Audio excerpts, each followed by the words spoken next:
कबाब हर समय बहुत पसंद किया जाने वाला रेसिपी है। इस कबाब को मेहमानों के नाश्ते में भी सर्व किया जा सकता है। यह बनाना भी बहुत आसान है।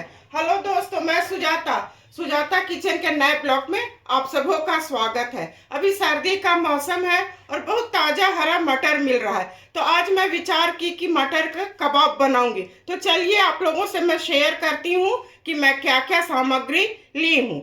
मटर को मैं छील ली हूँ। एक आलू है जिसे धो करके अच्छी तरह छील करके मैं ग्रेट कर ली हूँ। प्याज है जिसे मैं बारीक बारीक काट ली हूँ। और इसके बाइंडिंग के लिए मैं आटा ली हूँ। गेहूं का आटा है, ये चावल का आटा है। धनिया पत्ती को मैं बारीक बारीक काट ली हूँ।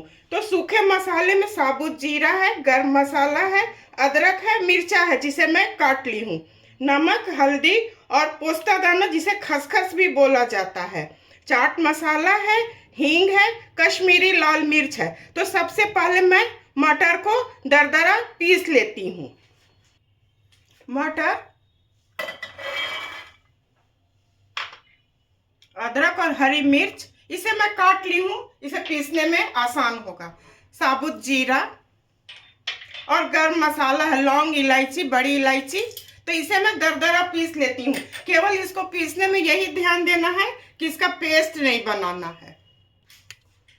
मटर को मैं पीस ली हूँ, ऐसा दरदरा रहेगा। तो चलिए इसमें मैं और सामान मिलाती हूँ।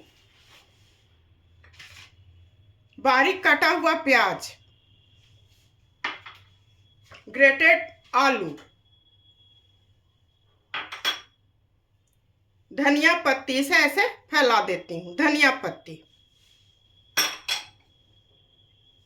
नमक, नमक आप लोग अपने स्वाद के हिसाब से दीजिएगा, हल्दी, हींग, मटर है तो उसमें हींग देना बनता है, चाट मसाला, कश्मीरी लाल मिर्च। पहले इसे मैं अच्छी तरह मिला लेती हूँ। इसे मैं हाथ से ही मिलाऊंगी, ऐसे चारों तरफ मिला लेती हूँ। सभी मसालों को मैं मिला ली हूँ। अब इसमें मैं आटा डाल रही हूँ। गेहूं के आटा को डालने से बहुत अच्छा क्रिस्पी होता है। ये मैं अपनी माँ को देखती थी। ऐसे मिला लेती हूँ और इसी वक्त इसमें मैं कुछ चावल के आटे को भी मैं डाल रही हूँ। इसे मिला लेती हूँ। अभी जाड़ा का मौसम है, खाने का बहार है। ऐसे चारों तरफ पहले मैं मिला लेती हूँ और इसमें थोड़ा मैं सरसों का तेल डाल दूंगी। ऐसे चारों तरफ पहले मैं मिला लेती हूँ अच्छी तरह। खसखस, पोस्ता दाना, ये भी मैं अपनी माँ को देखती थी, वो डालती थी। इसमें 1 चम्मच भर मैं सरसों का तेल डाल रही हूँ। इसे मैं पहले अच्छी तरह मिला लेती हूँ। ऐसे मिला लेती हूँ।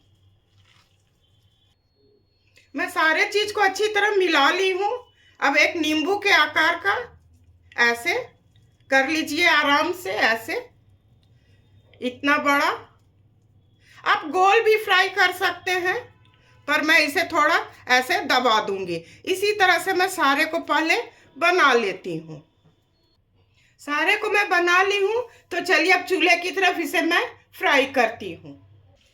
मैं पहले से कढ़ाई चढ़ा ली हूँ और उसमें मैं सरसों का तेल डाल दी हूँ। गैस को मैं मीडियम फ्लेम पर रखी हूँ। ये जब गर्म हो जाएगा तो फिर मैं फ्राई करूंगी। तेल गर्म हो चुका है। पहले मैं एक डाल के चेक करती हूँ। आप लोग भी ऐसे ही कीजिएगा, चेक करके ही डालना चाहिए कि टूट रहा है कि नहीं टूट रहा है। अगर टूट रहा है तो थोड़ा आटा और चावल का आटा मिला दीजिए। थोड़ा ये हो जाएगा तो दूसरे को भी इसी तरह मैं डालूंगी। ये ठीक है, नहीं टूट रहा है। गैस को मैं थोड़ा मीडियम फ्लेम पर कर दी हूँ कि अंदर तक अच्छी तरह सिक जाएगा। इसमें मैं दूसरे को भी डाल रही हूँ। ऐसे कर दीजिए। ये एक तरफ से हो जाएगा तो इसे फिर मैं पलट दूंगी। गैस को मैं थोड़ा स्लो और कर रही हूँ। तेज रहने से ऊपर से हो जाएगा और अंदर कच्चा रह जाएगा।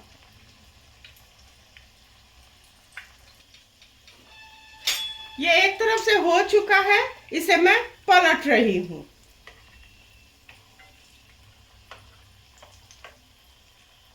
ये अच्छी तरह क्रिस्पी हो जाएगा तो फिर मैं निकाल लूंगी।